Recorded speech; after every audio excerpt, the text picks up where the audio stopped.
I'm so happy to talk about BlazBlue Cross Tag Battle. It has had one of the most interesting life cycles, maybe in fighting game history. A game that people continue to proclaim is dead, and don't get me wrong, it's certainly not the most striving game of all time, but it just keeps getting characters. I don't know what Arc System Works' plans are for this game, but if you didn't hear about it, recently Arc System Works has officially announced a version 2.0, a massive update releasing in November. This announcement came along with 9 new characters, 4 of which are officially revealed. Those 4 are Yumi, Blitztank Akatsuki, and Politon. Recently, I've rewatched RWBY, so I'm on a pretty big RWBY high right now. I thought it would be a good time to tackle a prediction list video for version 2.0 of BlazBlue Cross Tag Battle. I started looking at the series first, because I think that's a good way to look at it. So these last 5 characters, I think, will be represented by BlazBlue, obviously. It's massively represented in the game. It's the name that's on the box, so it makes sense that they would get more characters. I don't expect that to slow down. I'm guessing we're going to get at least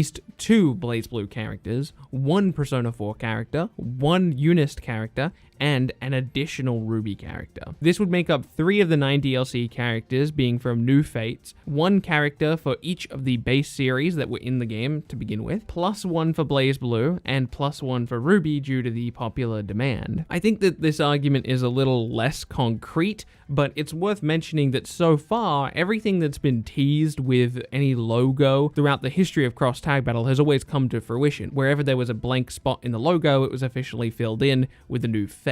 I think it would make sense if we see some type of symmetry with this logo that we're looking at right now. We see on the left and right hand side the new fate that was added to the game, and on the top we see RWBY. I think we're going to kind of box in all of these series with another RWBY character at the bottom, making 1 RWBY character on the top, 1 RWBY character on the bottom, 1 Akatsuki Blitzkampf character on the left, 1 on the right, the new fate in the series, Senran Kagura, 2 BlazBlue characters above that, and the 2 other base franchises below. Again, I think it's a little less concrete than anything else I've talked about so far, but at least it does have some type of symmetry with the logo. The only series not being represented in this theoretical series lineup would be Arcana Heart, which I think is fair considering we just got 2 new fates. I'm not expecting Arcana Heart to get a representative here. It's also possible that Arcana Heart could steal the slot from the second RWBY character. I don't know, but as of right now, I'm expecting it to be a RWBY character. Alright, now that we have our series out of the way, let's focus on the characters themselves.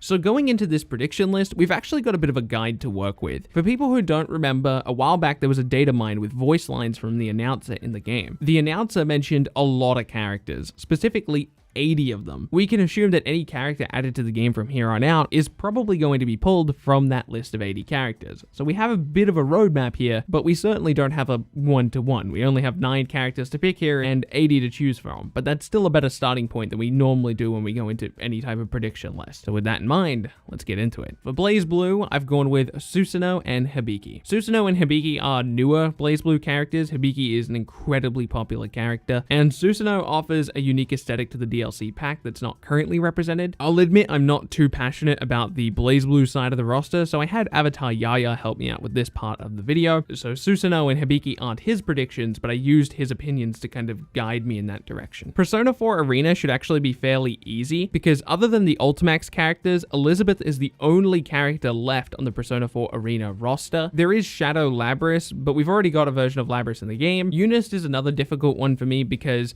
I'm not too familiar with the franchise, though from what I understand, Wagner is an incredibly popular and unused character so far in BlazBlue Cross Tag Battle. And from what I can tell, the demand for that character is pretty high. So while I'm not confident in this opinion, I'm going to use Wagner as my Unist prediction. And finally, we can talk about the RWBY character. I think the RWBY character is probably the most difficult one to talk about because it requires a lot of knowledge of the RWBY franchise. And even if you have a deep knowledge base of RWBY, it still gets pretty complicated because for people who aren't familiar with the series, there's a pretty big tone shift in the series after season 3, and it's hard to tell where the game's going to pull from. Is it going to pull from beyond season 3, or is it going to pull from before season 3? So far, all of the RWBY content in Cross Tag Battle is before season 3, or volume 3, or whatever, with the slight exception of some of Neo's moveset, though I won't go into the details of that, because if you don't know what I'm talking about, you don't want to know what I'm talking about. So that kind of muddies the waters a little bit about the RWBY character. If you do assume that all 10 of the data mined RWBY characters will be in the game at some point, a character like Roman or a character like Cinder to kind of pair up with Neo would make perfect sense, right? Well, on the other hand,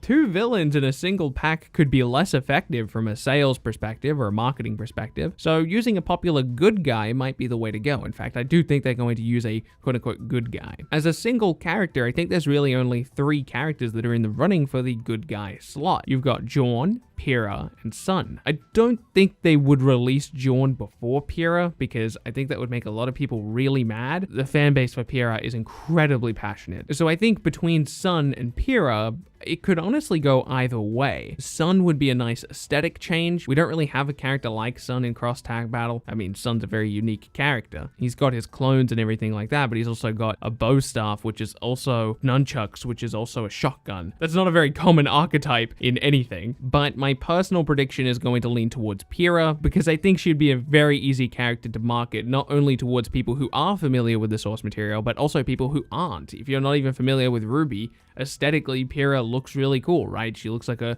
strong warrior, female protagonist type character that a lot of people will be driven towards, even if they're not familiar with RWBY. Where Sun, a lot of people are just going to perceive him as this type of douchebaggy surfer dude, which I suppose isn't too far off the mark, but I think Pyrrha is just easier to market. But again, I could see it going either way for those 2 characters. But there you go. There's my current BlazBlue Cross Tag Battle prediction list for version 2.0. Running through it again, if my predictions are right, it will be Politon, Susanoo, Hibiki, Akatsuki, Yumi, Blitztank, Elizabeth, Wagner, and Pyrrha Nikos. I certainly hope I'm right about this. There's a lot of characters I find incredibly interesting in here. Pyrrha Nikos, of course, is the one that stands the most out to me because I like the character a lot and I love the RWBY franchise. Susanoo is aesthetically really cool. Hibiki looks cool as well. There's a lot to look forward to if this list is accurate, but again, it's just my predictions. I don't have any inside knowledge or anything like that. If you enjoyed this video, I'd really appreciate it if you could leave a like on it. I don't do many cross tag battle videos, so I really appreciate the support when I do take the time to do videos like this. Let me know who you think's gonna get in cross tag battle version 2.0. I want to thank you so much for watching this video. My name is BBTAG, and I'll see you in the next